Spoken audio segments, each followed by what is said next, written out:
Saya mau minta Ivan membacakan kitab suci dari Keluaran pasal ke-32. Kita membaca seluruh pasal. Mari kita bersama-sama buka kepada kitab Keluaran pasal 32.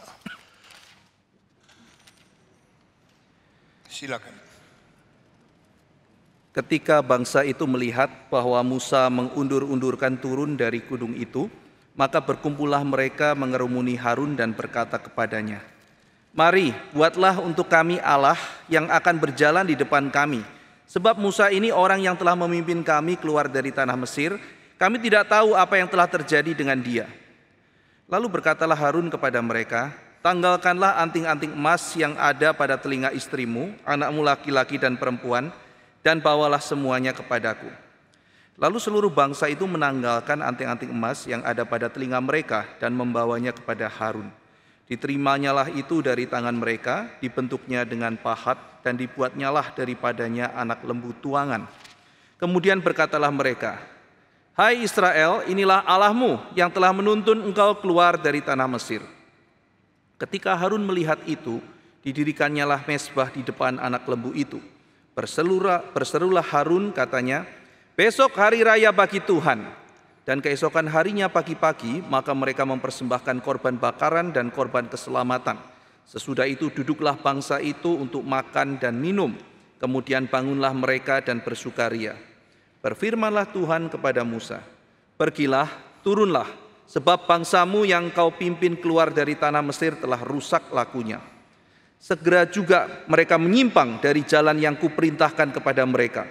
Mereka telah membuat anak lembu tuangan, dan kepadanya mereka sujud menyembah dan mempersembahkan korban, sambil berkata, "Hai Israel, inilah Allahmu yang telah menuntun engkau keluar dari tanah Mesir." Lagi firman Tuhan kepada Musa, "Telah kulihat bangsa ini dan sesungguhnya mereka adalah suatu bangsa yang tegar tengkuk. Oleh sebab itu biarlah aku, supaya murkaku bangkit terhadap mereka, dan aku akan membinasakan mereka, tetapi engkau akan kubuat menjadi bangsa yang besar." Lalu Musa mencoba melunakkan hati Tuhan Allahnya dengan berkata, "Mengapakah Tuhan murkamu bangkit melawan umatmu yang telah kau bawa keluar dari tanah Mesir dengan kekuatan yang besar dan dengan tangan yang kuat? Mengapakah orang Mesir akan berkata, dia membawa mereka keluar dengan maksud menimpakan malapetaka kepada mereka dan membunuh mereka di gunung dan membinasakannya dari muka bumi? Berbaliklah dari murkamu yang bernyala-nyala itu dan menyesallah karena malapetaka yang hendak kau datangkan kepada umatmu. Ingatlah kepada Abraham, Ishak dan Israel hamba-hambamu itu, sebab kepada mereka engkau telah bersumpah demi dirimu sendiri dengan berfirman kepada mereka, 'Aku akan membuat keturunanmu sebanyak bintang di langit, dan seluruh negeri yang telah kau janjikan ini akan kuberikan kepada keturunanmu, supaya dimilikinya untuk selama-lamanya.' Dan menyesalah Tuhan karena malapetaka yang dirancangnya atas umatnya. Setelah itu berpalinglah Musa, lalu turun dari gunung dengan kedua loh hukum Allah dalam tangannya. Loh-loh yang bertulis pada kedua sisinya bertulis sebelah menyebelah. Kedua loh itu ialah pekerjaan Allah, dan tulisan itu ialah tulisan Allah, ditukik pada loh-loh itu. Ketika Yosua mendengar suara bangsa itu bersorak, berkatalah ia kepada Musa, "Ada bunyi sorak peperangan kedengaran di perkemahan." Tetapi jawab Musa, "Bukan bunyi nyanyian kemenangan, bukan bunyi nyanyian kekalahan. Bunyi orang menyanyi berbalas-balasan, itulah yang kudengar." Dan ketika ia dekat ke perkemahan itu dan melihat anak lembu dan melihat orang menari-nari, maka bangkitlah amarah Musa. Dilemparkannyalah kedua loh itu dari tangannya dan dipecahkannya pada kaki gunung itu. Sesudah itu diambilnyalah anak lembu yang dibuat mereka itu, dibakarnya dengan api dan digilingnya sampai halus. Kemudian ditaburkannya ke atas air dan disuruhnya diminum oleh orang Israel. Lalu berkatalah Musa kepada Harun, "Apakah yang dilakukan bangsa ini kepadamu, sehingga engkau mendatangkan dosa yang sebesar itu kepada mereka?" Tetapi jawab Harun, "Janganlah bangkit amarah Tuanku. Engkau sendiri tahu bahwa bangsa ini jahat semata-mata. Mereka berkata kepadaku, 'Buatlah untuk kami Allah yang akan berjalan di depan kami.' Sebab Musa ini orang yang telah memimpin kami keluar dari tanah Mesir, kami tidak tahu apa yang telah terjadi dengan dia." Lalu aku berkata kepada mereka, "Siapa yang mempunyai emas haruslah menanggalkannya, Mereka memberikannya kepadaku dan aku melemparkannya ke dalam api, dan keluarlah anak lembu ini. Ketika Musa melihat bahwa bangsa itu seperti kuda terlepas dari kandang, sebab Harun telah melepaskannya sampai menjadi buah cemoohan bagi lawan mereka, maka berdirilah Musa di pintu gerbang perkemahan itu serta berkata, "Siapa yang memihak kepada Tuhan, datanglah kepadaku." Lalu berkumpullah kepadanya seluruh Bani Lewi. Berkatalah ia kepada mereka, "Beginilah firman Tuhan Allah Israel, baiklah kamu masing-masing mengikatkan pedangnya pada pinggangnya dan berjalanlah kian kemari melalui perkemahan itu dari pintu gerbang ke pintu gerbang. Dan biarlah masing-masing membunuh saudaranya dan temannya dan tetangganya." Bani Lewi melakukan seperti yang dikatakan Musa, dan pada hari itu tewaslah kira-kira 3.000 orang dari bangsa itu. Kemudian berkatalah Musa, "Baktikanlah dirimu mulai hari ini kepada Tuhan, masing-masing dengan membayarkan jiwa anaknya laki-laki dan saudaranya, yakni supaya kamu diberi berkat pada hari ini." Keesokan harinya berkatalah Musa kepada bangsa itu, "Kamu ini telah berbuat dosa besar, tetapi sekarang aku akan naik menghadap Tuhan. Mungkin aku akan dapat mengadakan pendamaian karena dosamu itu." Lalu kembalilah Musa menghadap Tuhan dan berkata, "Bangsa ini telah berbuat dosa besar, sebab mereka telah membuat Allah emas bagi mereka. Tetapi sekarang kiranya engkau mengampuni dosa mereka itu, dan jika tidak, hapuskanlah kiranya namaku dari dalam kitab yang telah kau tulis." Tetapi Tuhan berfirman kepada Musa, "Siapa yang berdosa kepadaku, nama orang itulah yang harus kuhapuskan dari dalam kitabku. Tetapi pergilah sekarang, tuntunlah bangsa itu ke tempat yang telah kusebutkan kepadamu, akan berjalan malaikatku di depanmu. Tetapi pada hari pembalasanku itu aku akan membalaskan dosa mereka kepada mereka." Demikianlah Tuhan menulai bangsa itu, karena mereka telah menyuruh membuat anak lembu buatan Harun itu. Pembacaan Alkitab sampai di sini. Selama minggu lalu kita bicara tentang bagaimana Tuhan menghentikan kuasa diktator yang menganiaya dan yang memperbudak umat Tuhan selama 430 tahun dengan kuasa angin timur. Di dalam cerita Samkok di sejarah Tiongkok juga yang disebut Cukeliang pernah meminjam angin timur untuk bikin kapal dari Cao yang sudah digandeng dengan semua rantai supaya tidak tergoncang di dalam air yang ombaknya besar. Semua kena api, lalu karena rantai itu tidak bisa putus dan seluruh kapal daripada batalion Cao dihanguskan dengan api. Cerita Tiongkok ada angin yang dipakai. Cerita Alkitab ada angin yang dipakai oleh Tuhan. Cerita Samkok kira-kira 1.700 tahun yang lalu. Cerita Musa 3.000 lebih tahun yang lalu. Ada orang menemukan Samkok berdasarkan dua buku. Pertama namanya San Kuo Zhi, kedua namanya San Kuo Yin Yi. Di dalam San Kuo Yin Yi adegannya dan epohnya lebih banyak dari San Kuo Zhi. Dan diperkirakan 36 cerita di dalamnya omong kosong, fiktif, imajinasi manusia, bukan fakta sejarah. Tetapi di dalam kitab suci tidak ada satu huruf tidak berdasarkan fakta sejarah.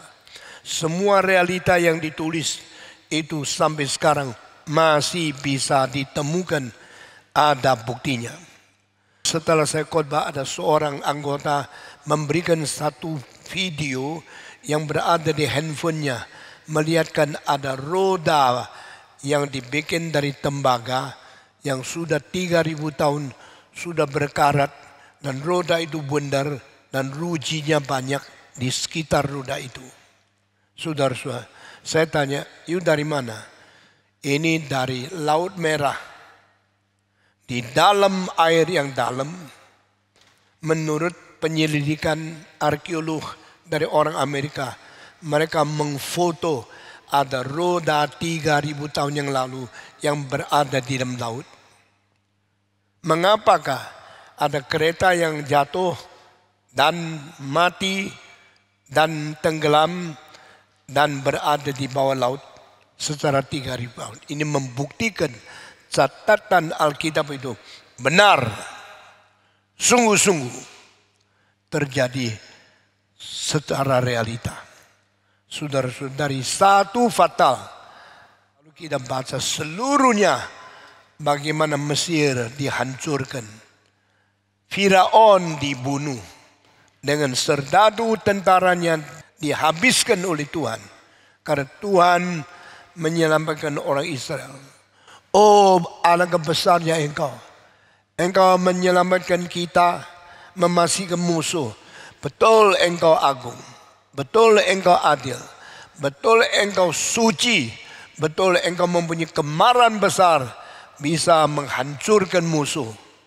Tetapi pasal ini, hari ini, kita membaca Tuhan yang suci, adil, dan penuh kuasa kemarahan bisa mematikan musuh. Dia menghakimi orang-orang jahat dari Mesir. Pasal ini terbalik. Tuhan juga mempunyai kemarahan berdasarkan kesucian, keadilan yang dahsyat kuasanya menghancurkan orang Israel. Jangan kira engkau sudah diselamatkan, engkau boleh sembarangan berdosa. Karena bagaimana Tuhan menghakimi musuh, Tuhan juga bisa menghakimi anak-anak sendiri. Bagaimana Tuhan membinasakan mereka yang menindas anak-anak Tuhan, Tuhan juga bisa membinasakan anak-anak yang tidak taat kepada Dia. Tuhan itu adil, tidak memandang bulu. Tuhan itu bekerja sesuai dengan prinsip daripada moral atribut Tuhan itu sendiri, tidak pernah mengingkar dan tidak pernah melawan kehendaknya Dia sendiri. Saudara-saudara, hari ini kan melihat bagaimana Tuhan menghakimi Mesir, juga ada Tuhan yang sama menghakimi orang Israel. Di dalam hal apa? Di dalam penyelewengan. Manusia menyeleweng, tidak lagi percaya kepada Tuhan, tidak berbakti kepada Dia, tetapi membuat ilah palsu. Ini perzinahan rohani. Sama seperti perempuan berselingkuh, berzina, bersetubuh dengan laki-laki orang lain. Demikian manusia di dalam iman kepercayaan meninggalkan Tuhan yang sejati, lalu memakai ilah yang palsu mengganti Tuhan yang sejati. Itulah perzinahan rohani. Itulah perzinahan iman. Jangan kira Allah akan membiarkan engkau berbakti kepada dewa yang lain, bersembah sujud kepada ilah yang palsu, dan engkau boleh lolos. Tuhan berkata, aku tidak mengizinkan engkau berpaling daripadaku. Aku tidak berkenan jika engkau menyembah dewa yang lain. Itulah sebabnya di dalam hukum kedua dari 10 hukum sudah dicatat Allah itu adalah Allah yang iri. Dan di dalam Yesaya 2 kali dikatakan Allah tidak pernah memberikan kemuliaan kepada ilah yang palsu. Kemarahan Tuhan akan menumpaskan, akan menghakimi kepada bangsanya, umatnya sendiri. Kapankah Israel berpaling dari Tuhan, pergi kepada ilah palsu? Pada waktu Musa sedang berada di Bukit Sinai, sedang menanti 10 hukum ditulis oleh tangan Tuhan Allah sendiri. Di atas batu loh akan dibawa turun untuk mengajar mereka. Di dalam keadaan peristiwa paling suci ini terjadilah penyelewengan paling najis. Saudara-saudara, apakah Tuhan tidak tahu apa yang terjadi di bumi?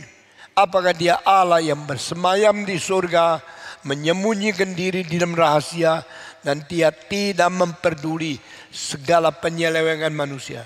Tidak. Tuhan mengetahui segala detail, segala sesuatu pikiran dari manusia yang mau menyeleweng.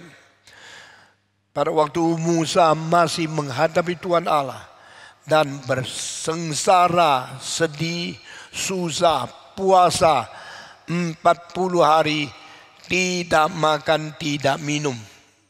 Saudara-saudara, waktu Yesus 40 hari berpuasa, mungkin minum.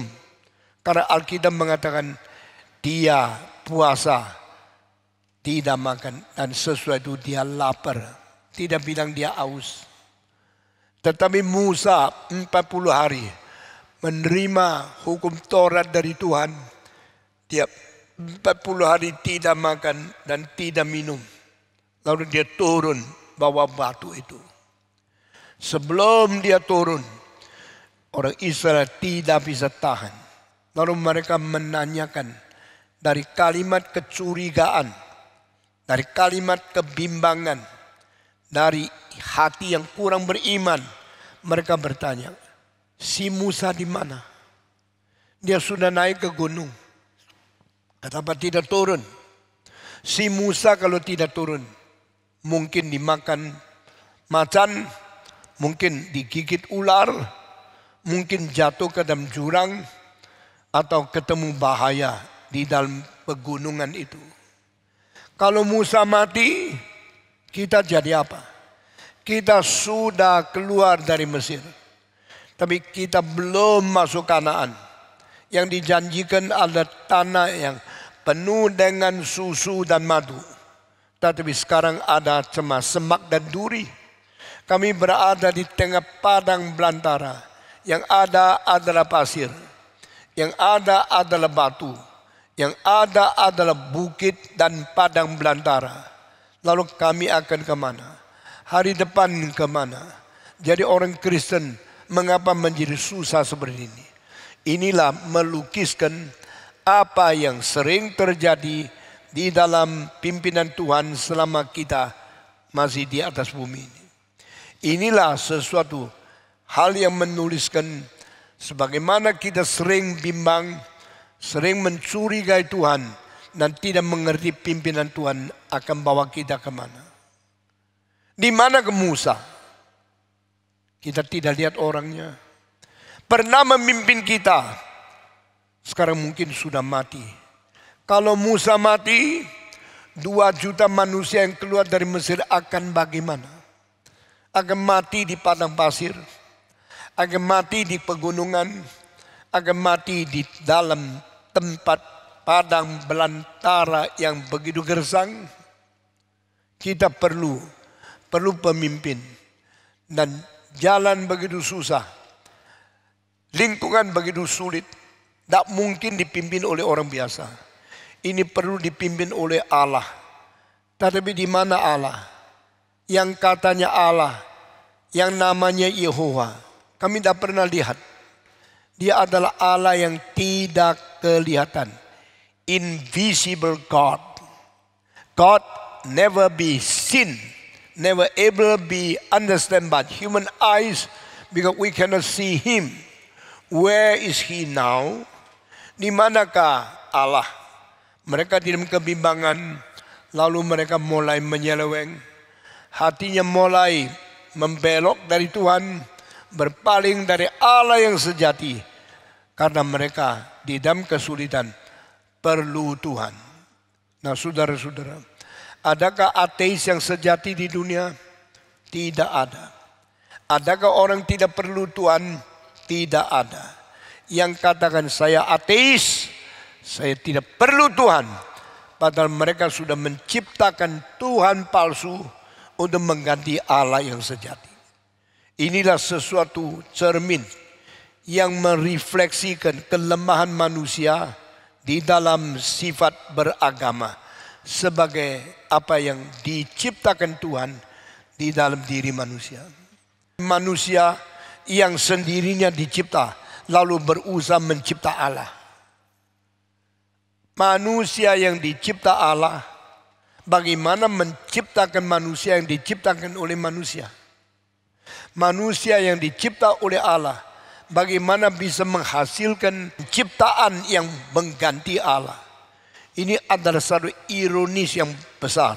Bagi saya, the created man utilize the created material to create a created creator. Manusia yang dicipta memakai bahan yang dicipta oleh Allah, menjadi bahan menciptakan Allah yang disebut pencipta, padahal ciptaan manusia. The triple creation, created man, created wood, created stone, to be a created God, and call them creator. Ini kebodohan manusia terbesar, kebodohan manusia yang terdalam, kebodohan manusia yang paling fatal. Manusia sendiri dicipta, tetapi mereka mau mencipta Allah yang mencipta. Yang dicipta mencipta pencipta. Itu sama sekali mustahil. Sama sekali tidak masuk akal. Saudara-saudara, sebagai seorang anak yang kita lahirkan, dia kira kalau dia sudah nikah bisa melahirkan papanya. Dia hanya bisa melahirkan cucu, tidak bisa melahirkan papanya.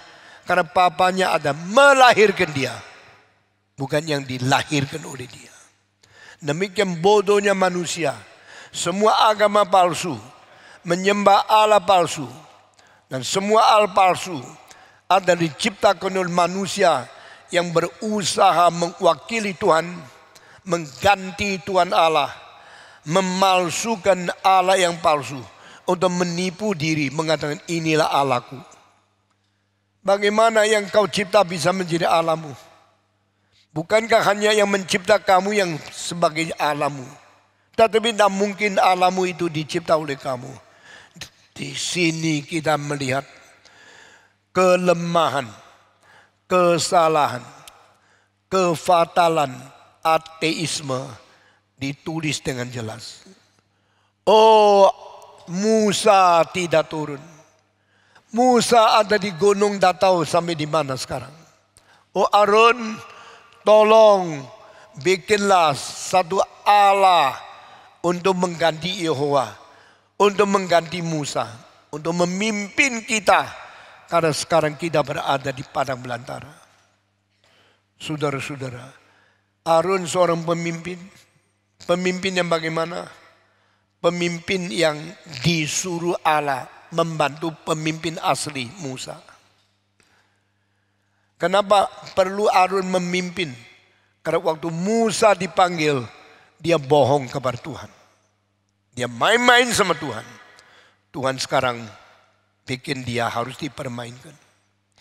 Musa, Musa, aku memanggil engkau pergi ke Firaun. Di dalam istana Mesir, beritahu kepada kaisar orang Mesir, lepaskan umatku, pergi ke padang belantara, menyembah Allah yang hidup. Musa waktu dipanggil, dia menjawab, Tuhan, saya tidak bisa. Saya seorang yang bodoh, seorang yang lidah tidak fasih, seorang yang tidak bisa bicara dengan lancar. Saya tidak layak, saya tidak cocok dipanggil oleh Tuhan. Ini penipuan. Karena Alkitab menulis di dalam kitab Kisah Para Rasul, Perjanjian Baru, Musa telah belajar semua pengetahuan, semua ilmu di Mesir, dan bicaranya fasih, kerjanya pintar. Dia sangat bertalenta, sangat berkebijaksanaan di dalam bicara sama kerjakan apapun. To do everything, he is very smart. To say everything, he is very eloquent. Kalau Musa yang pintar ngomong dan pintar bekerja, mengatakan saya tidak bisa ngomong, saya lidahnya bodoh, saya bibirnya malas, saya bukan orang pintar berbicara. Dia boleh menipu manusia. Bolehkah manusia menipu Tuhan? Itu tidak mungkin. Maka waktu Tuhan mendengar Musa, jawab apa kamu? Aku jawab kepadamu, jangan panggil saya. Saya tidak cocok, saya tidak bisa. Tuhan tidak mau debat. Jikalau panggilan Tuhan tiba kepadamu, taat saja. Jangan berontak. Jangan menipu. Jangan pura-pura kurang pintar, lalu engkau membantah, menolak panggilan Tuhan. Tuhan tidak mau debat, tapi Tuhan bisa hukum engkau mati. Tuhan tidak menghukum Musa. Tuhan berkata, engkau tidak pintar bicara. Oke, panggil Harun membantu engkau. Seorang bicara, saya tidak bisa tulis, padahal dia bohong. Tuhan mengatakan, engkau berani katakan kalimat bohong? Saya panggil sekretaris. Nanti dia tulisnya lebih pelan dari engkau. Baru engkau tahu, engkau telah melantarkan pekerjaanku.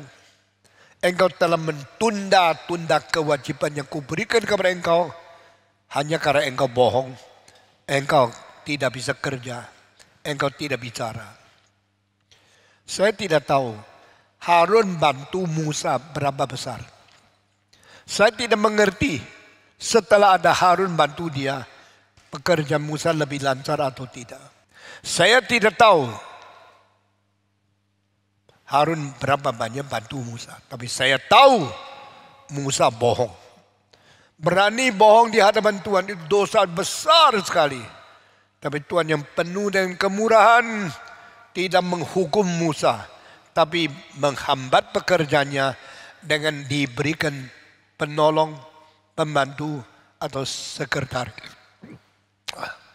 Setelah engkau ada sekretaris, saya tanya, pekerjaanmu lebih malas atau lebih rajin? Banyak orang perlu sekretaris. Dan banyak gereja, pendetanya ada sekretaris. Asisten pendeta ada sekretaris. Vikaris ada sekretaris. Tapi kerjanya tidak beres. Saya seumur hidup melayani 65 tahun. Tidak pernah pakai sekretaris satu hari sampai sekarang. Paling banyak saya minta nyonya saya ingat, catat apa yang saya harus kerjakan. Pada waktu saya tua, tulis sudah sangat gemetar. Mata lihat sudah sangat buram. Saya minta ada hamba Tuhan yang bantu saya untuk mencatat apa yang saya bicara supaya buku riwayat Stephen Tong bisa tercetak beberapa tahun kemudian menjadi sesuatu saksi bagaimana Tuhan memimpin, mendampingi saya. Tetapi Musa hari pertama dipanggil sudah menolak dengan alasan saya kurang fasih, kurang pinter ngomong. Tuhan, oke, saya minta Musa dibantu oleh Harun di dalam mewakili dan berbicara. Di dalam seluruh kitab suci, betulkah Harun mewakili Musa berbicara? Orang kalau tidak mau bicara sendiri, suruh orang lain yang mengganti. Selalu yang ganti bicaranya lebih tidak jelas, lebih merusak pekerjaannya. Nah, hari ini kita lihat Harun menjadi penolong Musa, menjadi penolong yang bodoh sekali. Musa tidak ada. Dia tidak turun dari gunung. Harun, di mana kakakmu? Kasih tahu sama kita. Kita perlu pemimpin. Selain Musa pemimpin, Musa memperkenalkan Allah namanya Yehova menjadi Tuhan, menjadi Allah kita. Sekarang Harun, Musa tidak ada. Allahnya Musa, Allah apa saya juga tidak tahu. Yehova rupanya bagaimana kita belum pernah lihat. Tolong seperti adikmu Musa memperkenalkan Allah.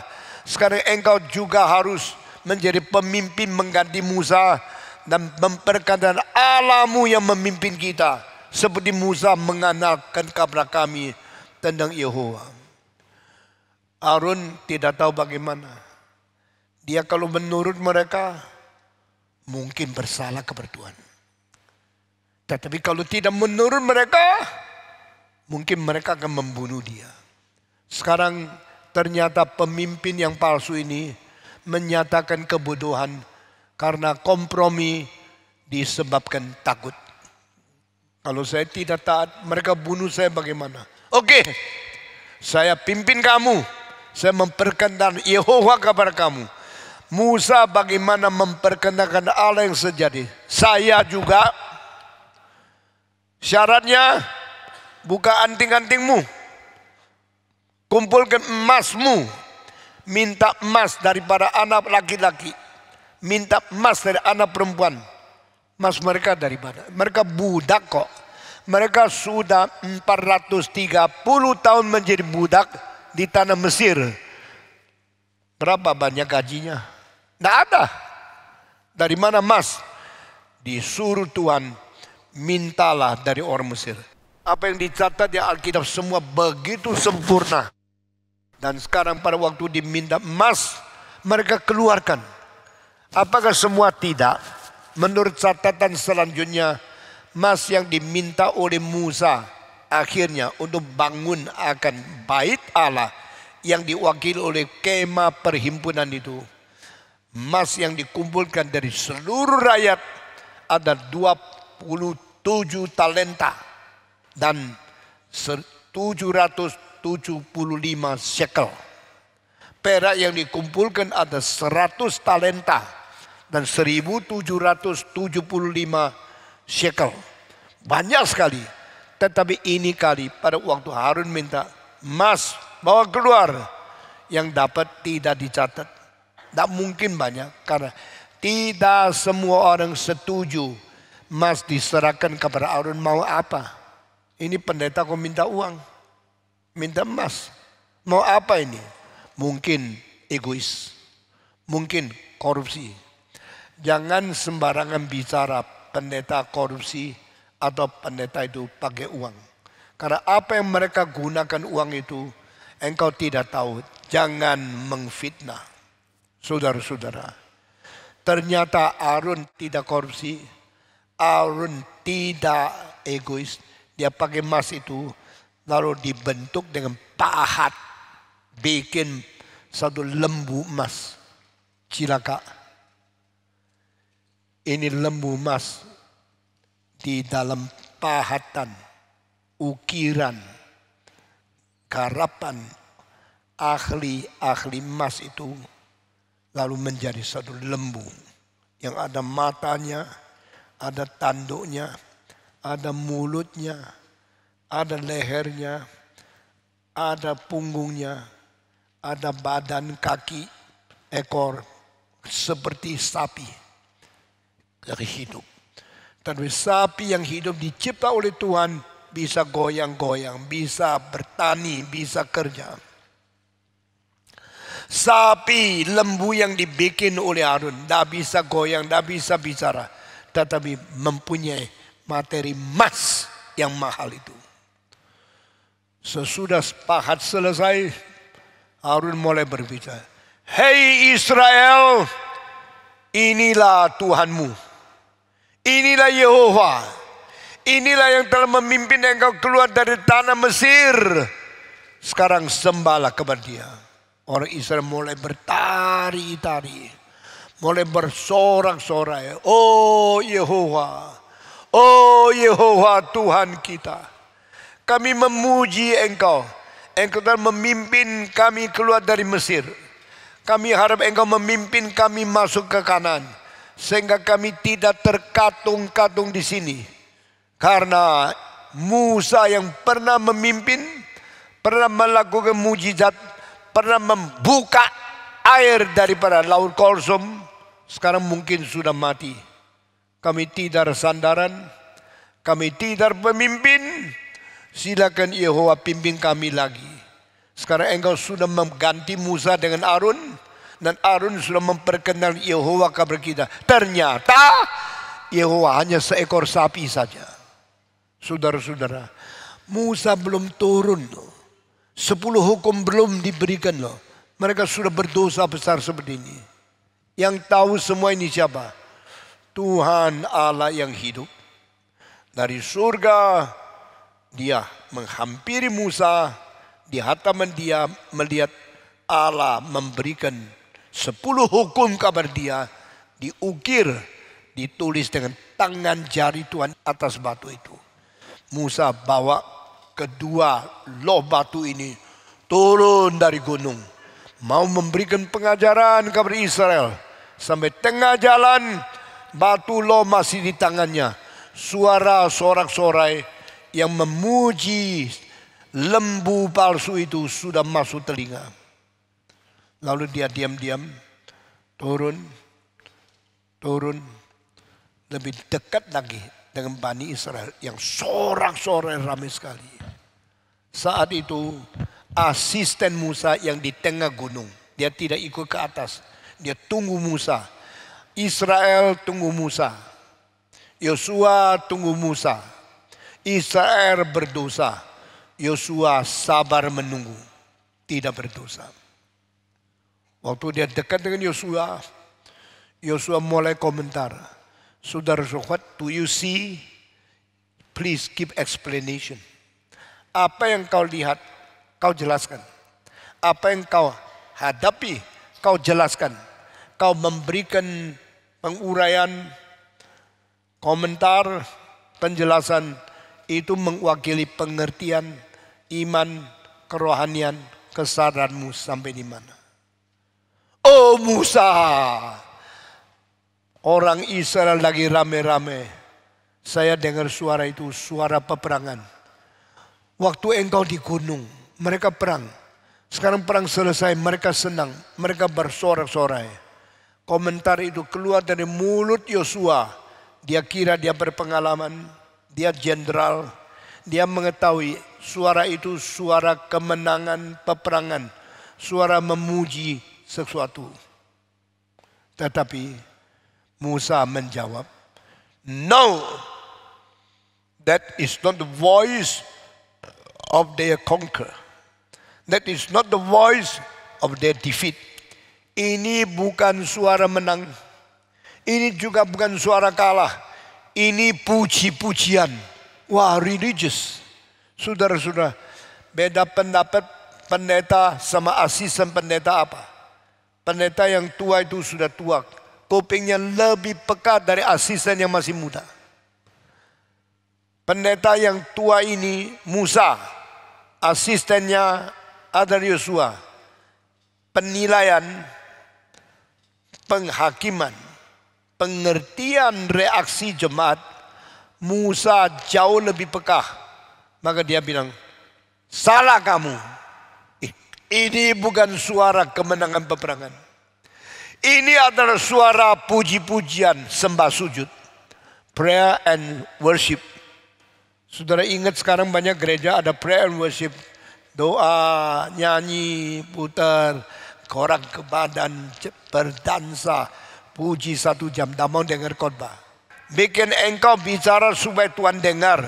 Tapi Tuhan bicara, kamu tak usah dengar. Gereja gagal di sini. Saudara-saudara, kalau engkau mendengar firman Tuhan tidak bisa membedakan benar salah di mana. Tapi engkau pokoknya puji, doa, seenaknya sudah Tuhan dengar.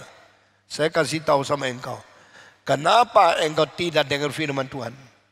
Engkau minta Tuhan dengar doamu. Ini kurang ajar, ini murid, ini anak, ini semua umat Tuhan yang tidak taat kepada perintah Tuhan. Di dalam gereja, firman itu paling penting. Di luar gereja, Injil itu paling penting. Firman didengar oleh anak-anak Tuhan. Injil diberitakan anak Tuhan kepada orang-orang belum jadi anak Tuhan. Ini firman turun dari surga ke dunia. Sehingga yang menjadi kalimat-kalimat kitab suci itu adalah firman di dalam kitab. Firman yang datang menjadi daging. Itu namanya inkarnasi. Yesus datang di sejarah. Inilah pekerjaan Roh Kudus yang paling besar. Pekerjaan Roh Kudus paling besar menurunkan firman dari surga ke bumi. Pertama berbentuk tubuh manusia, namanya inkarnasi. Kedua berbentuk kitab suci, namanya revelasi. Melalui inkarnasi Allah hadir di dalam sejarah. Melalui revelasi kebenaran surgawi tertulis dalam kitab suci. Jangan bandingkan Kristus dengan semua pendiri agama yang lain. Jangan membandingkan kitab suci dengan semua kitab suci agama lain. Karena berbeda secara kualitas. Qualitative difference. Ini dari surga. Itu dari manusia. Ini diwahyukan. Itu ada inspirasi manusia yang bersifat agama. Saudara-saudara, Tuhan menurunkan firman. Dari perjanjian lama dimulai dengan tulis di atas batu. Dengan tangan Tuhan Allah sendiri. Dengan jari Tuhan Allah sendiri. Bicara, engkau harus beribadah kepada Allah yang Esa. Engkau tidak boleh membuat patung apapun menjadi ilah yang palsu. Engkau harus mengkuduskan nama Tuhan yang paling besar. Engkau harus merayakan hari Sabat, memelihara sebagai hari suci. Engkau harus mempunyai ibadah dengan hormat kepada ibu bapamu yang melahirkan kamu. Engkau tidak boleh berzina. Engkau tidak boleh membunuh. Engkau tidak boleh berdusta. Engkau tidak boleh tamak. Engkau tidak boleh mencuri. Semua 10 hukum ditulis oleh tangan Tuhan sendiri. Saudara, waktu Musa turun dari gunung, melihat murid atau umat Tuhan sedang menyembah berhala yang palsu, dia marah sekali. Saya mau tanya, kemarahan Musa betul tidak? Jawab. Betul tidak? Harus marah tidak? Saya tanya lagi. Setelah Musa marah, dia melakukan satu hal yang terlalu berani, melempar kedua batu yang di atasnya ada tulisan Tuhan sampai pecah. Saya tanya, betul tidak? Nggak berani jawab sekarang. Saya tanya, Musa marah, betul tidak? Memecahkan batu, betul tidak? Berani engkau merobek surat yang ditulis oleh Jokowi dengan tangan sendiri. Nah, engkau merobek. Karena engkau marah. Dengan engkau marah, engkau berhak memecahkan, merobek surat Jokowi yang tulis dengan tangan sendiri. Sebenarnya di dalam hal ini 2 orang bersalah besar. Harun membuat Allah palsu, mencairkan emas dan memahat menjadi lembu. Musa memecahkan loh batu itu, dilempar sampai semua hancur menjadi cuilan-cuilan. 2 saudara, Harun salah, Musa salah. Saya mau tanya, kalau Harun kompromi dengan umat Israel, dia memang total salah. Apakah Tuhan marah sama dia? Tidak kelihatan. Tidak kelihatan Tuhan marah dia. Meskipun di dalam Ulangan pasal 9, 18 sama 20, Musa berdoa untuk minta pengampunan Tuhan kepada Harun. Tetapi itu tidak cukup. Karena Musa juga minta pengampunan Tuhan kepada Bani Israel. Tapi ditambah, harap bisa didengar dan diampuni di dalam pasal ini. Saudara-saudara, Harun bersalah. Seperti Tuhan marah sama Israel, tidak marah sama Harun. Musa memecahkan loh batu itu. Tuhan tidak marah kepada Musa. Juga tidak menegur kenapa dia memecahkan. Ini banyak hal teka-teki. Banyak hal yang kita sulit mengerti. Tapi kita harus pikir tuntas, menelusuri setiap detail. Harun tidak dihukum oleh Tuhan. Tidak ada jawaban di Alkitab. Kecuali satu jawaban yang saya dengar pada waktu saya umur 21. Di dalam sekolah teologi, profesor saya mengatakan, karena Harun mewakili imam besar seperti Kristus mewakili Allah di dunia ini. Sehingga sementara Tuhan belum memperlakukan penghakiman kepada dia. Saya sementara terima. Tapi saya belum terima 100%. Karena kita belum ada jawaban lain. Kita sementara nerima. Kita sementara dengar. Sampai besok ketemu Tuhan. Baru kita dapat jawaban yang paling sempurna. Tetapi saya tanya. Harun tidak dimarahi oleh Tuhan. Mungkin betul. Karena dia mewakili Kristus. Tidak bisa sembarangan diperlakukan. Tapi Musa memecahkan loh batu itu. Tuhan kenapa tidak marah sama dia? Karena kemarahan Musa sinkron dengan kemarahan Tuhan melihat bangsanya. Sebenarnya menurut rencana aslinya, Tuhan bilang Musa, bangsaku telah menyeleweng daripadaku, berpaling kepada lembu itu, saya akan memusnahkan, melenyapkan seluruh bangsa. Bahkan lebih berat dari melenyapkan Firaun. Bunuh rakyat Mesir, tidak semua dibunuh. Yang dibunuh hanya anak sulung saja. Dari takhta sampai rakyat jelata. Setiap rumah mati seorang anak sulung. Itu penghakiman Tuhan untuk dinasti, untuk kerajaan, untuk pemimpin politik yang keji itu. Tetapi kali ini Tuhan berkata, Musa, saya akan menghancurkan, musnahkan semua Bani Israel, semua orang kecuali kamu sendiri. Jadi Harun tidak bagian. Berarti Harun juga akan mati. Engkau dan anak turunmu saya jadikan negara yang besar, bangsa yang besar. Sama seperti zamannya Nuh, seluruh dunia dimusnahkan. Hanya Nuh, istri Nuh, 3 anak dan 3 menantu, 8 orang diselamatkan. Tuhan akan melakukan hal yang sama. Musa, saya akan memberkati hanya engkau dan keluargamu menjadi bangsa besar. Tidak perlu. Tuhan tidak perlu bangsa Israel. Bangsa Israel yang perlu Tuhan. Ingat, Tuhan tidak perlu GRII. GRII yang perlukan Tuhan. Amin. Itu jangan sombong. Jangan kira engkau sudah diselamatkan.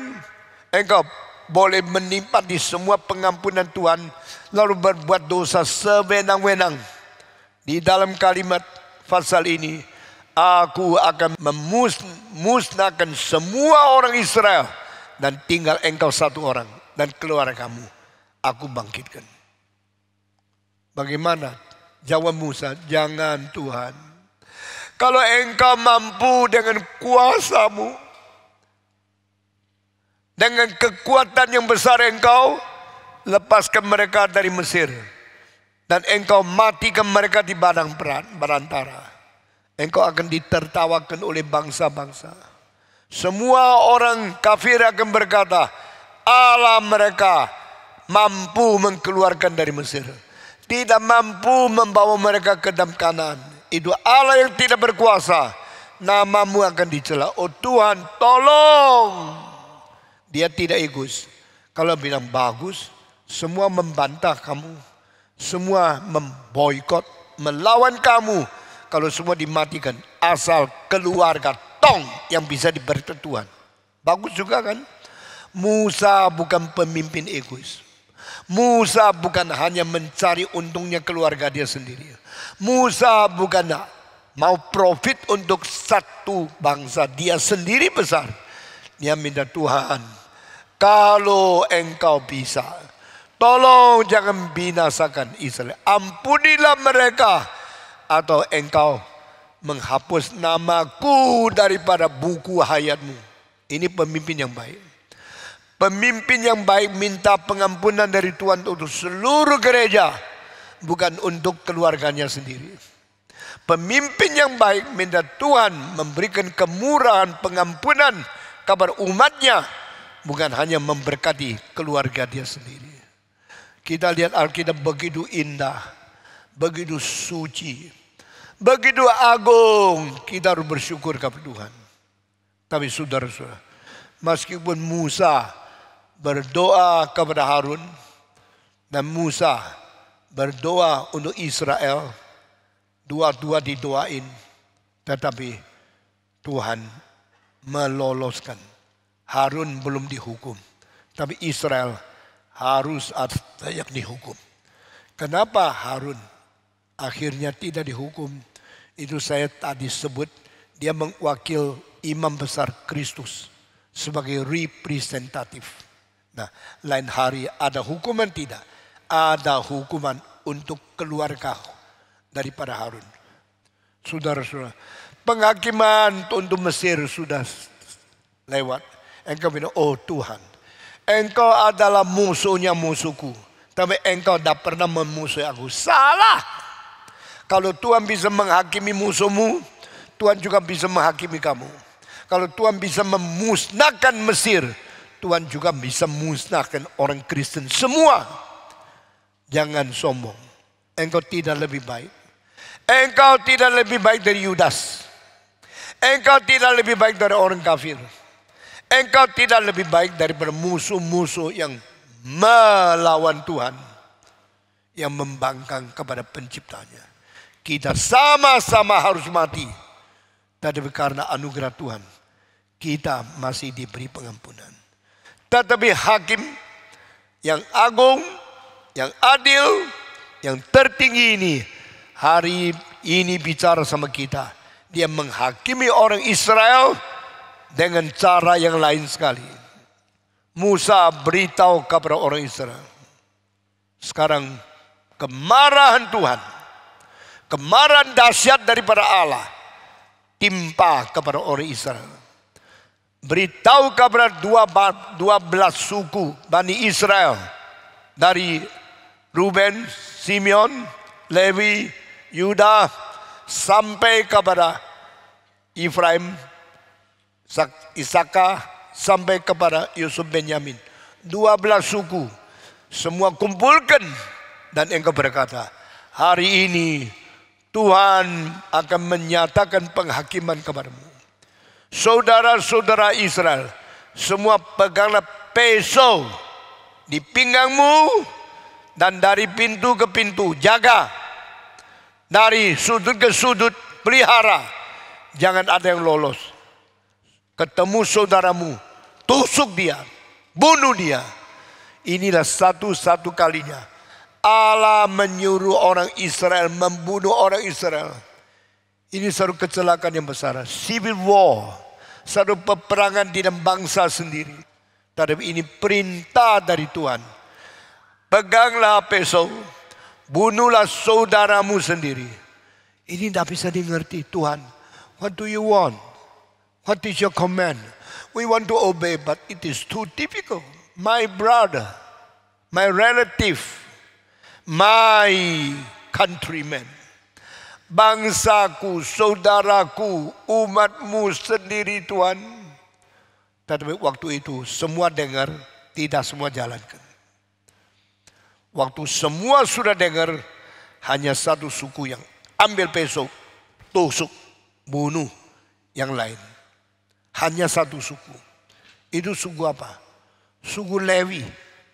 Saudara-saudara, Ruben, Simeon, Yuda, Lewi, Yeska, Sibolon, Efraim, 12 suku. Hanya satu suku. Suku Lewi ambil pisau, bunuh. Sebelum matahari terbenam, 3.000 orang dibunuh. Hari itu seperti hari Mesir dibunuh anak sulung. Ini tidak peduli anak sulung dan anak sulung. Tidak peduli siapa. Ketemu saudaramu, bunuh dia. 3.000 orang sudah dibunuh. Apakah kemarahan Tuhan sudah selesai? Sementara Tuhan berhenti marah. Dan saya mau tanya, kenapa ada yang berani bunuh? Kenapa yang berani marah? Musa marah, sinkronisasi sama Tuhan. Sekarang Lewi marah, sinkronisasi sama Musa. Berarti kemarahan Tuhan turun kepada kemarahan Musa, dan kemarahan Musa turun kepada kemarahan Lewi, dan kemarahan Lewi menjalankan kehendak Allah, bunuh sesama sendiri. Tuhan kejam? Jangan bicara Tuhan kejam.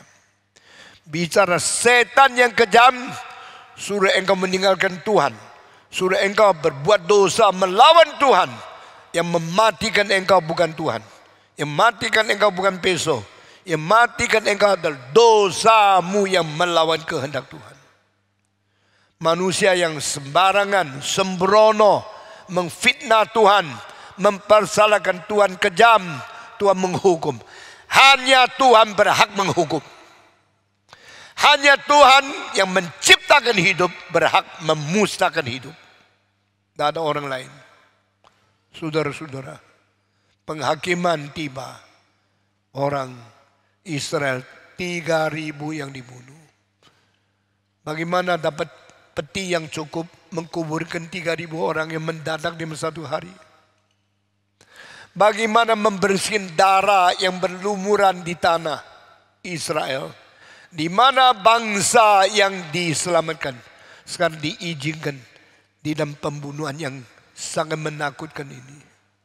Tapi dengan demikian Tuhan menyatakan kesucian, keadilan, keagungan, kemarahan untuk memberhentikan, karena mereka menyembah lembu, memanggil lembu itu Yehova, menganggap lembulah yang telah memimpin mereka keluar dari bara Mesir. Tuhan marah. Saudara-saudara, ini harus dikerjakan sehingga seluruh perjanjian lama orang Israel taat kepada Tuhan. Orang Israel tidak berani melanggar lagi. Karena hari pertama harus dijalankan disiplin yang menakutkan. Saudara-saudara sekalian, peristiwa penghakiman orang Israel, saya hanya satu kali khotbah, tapi cukup engkau harus mempunyai perasaan takut. My God is dignified God. My God is a righteous God. My God is the supreme highest authority God. My God is sovereign God. Allah yang daulat. Allah yang maha kuasa, Allah yang suci, Allah yang adil, Allah yang berhak marah kepada dosa. Bukan dia tidak cinta kita, dia tidak cinta dosa yang kita lakukan. Dosa harus dihakimi. Penghakiman harus dijalankan, baik untuk musuh maupun untuk keluarga sendiri. Tuhan menjalankan penghakiman itu. Berhentilah kejahatan. Tidak boleh lagi merongrong dan merusak iman kaum pilihan. Tidak boleh lagi merangsang kemarahan Tuhan. Dan sesuai itu Tuhan panggil Musa kembali ke gunung lagi. Karena firmanku tak mungkin dihancurkan manusia. Saya akan menulis sekali lagi di atas 2 batu loh ini dengan tulisan tanganku sendiri, tulis, ukir di atas batu, serahkan Israel menjadi firman yang disimpan untuk selama-lamanya. Saudara-saudara, saya takut. Setiap baca kitab suci saya gentar. My God is so serious, so solemn, so dignified. With His sovereignty, He is doing everything He should do. Allah mengerjakan hal yang harus Dia kerjakan, baik memberi berkat kepada kita atau menjatuhkan hukuman dan kecelakaan kepada kita. Mari kita terima, karena yang berdosa adalah kita. I'm the one who create light and darkness. I'm God who give you blessing and disasters. Aku adalah Tuhan yang menciptakan langit dan bumi. Aku adalah Allah yang menciptakan terang dan gelap. Aku adalah Tuhanmu yang menurunkan berkat dan turunkan kecelakaan. Biar engkau taat kepadaku. Puji Tuhan. Hari ini saya akan khotbah di sini. Tuhan yang suci, adil, maha daulat, dan bekerja segala sesuatu menurut bijaksana yang tertinggi yang tidak berubah, melakukan kehendaknya di atas gereja, di atas umat yang dipanggil oleh Tuhan sendiri. Mari kita penuh dengan perasaan takut kepada Tuhan, berjalan di dalam kehendaknya. Mari kita berdoa bersama-sama. Bapa di dalam surga, kami berterima kasih. Hari ini sekali lagi Engkau memberikan kepada kami melihat dengan jelas kedahsyatan murka-Mu, melihat dengan jelas kekuasaan yang tidak ada bandingnya di atas alam semesta. Engkau telah menyatakan kemarahan-Mu, menghukum orang yang tidak lagi beribadah kepada-Mu, tetapi berkompromi dan beribadah kepada lembu emas, kepada ciptaan manusia yang tidak lagi takut kepada-Mu. Ampunilah dosa kami, bersihkanlah iman kami, bawa kami kembali menyembah kepada Engkau satu-satunya Allah yang sejati, Allah yang suci dan adil, Allah yang maha tinggi, sehingga kami tidak dihukum oleh Tuhan sendiri. Dengar doa kami yang kami ucapkan dalam nama Yesus Kristus, Juru Selamat kami yang hidup. Amin.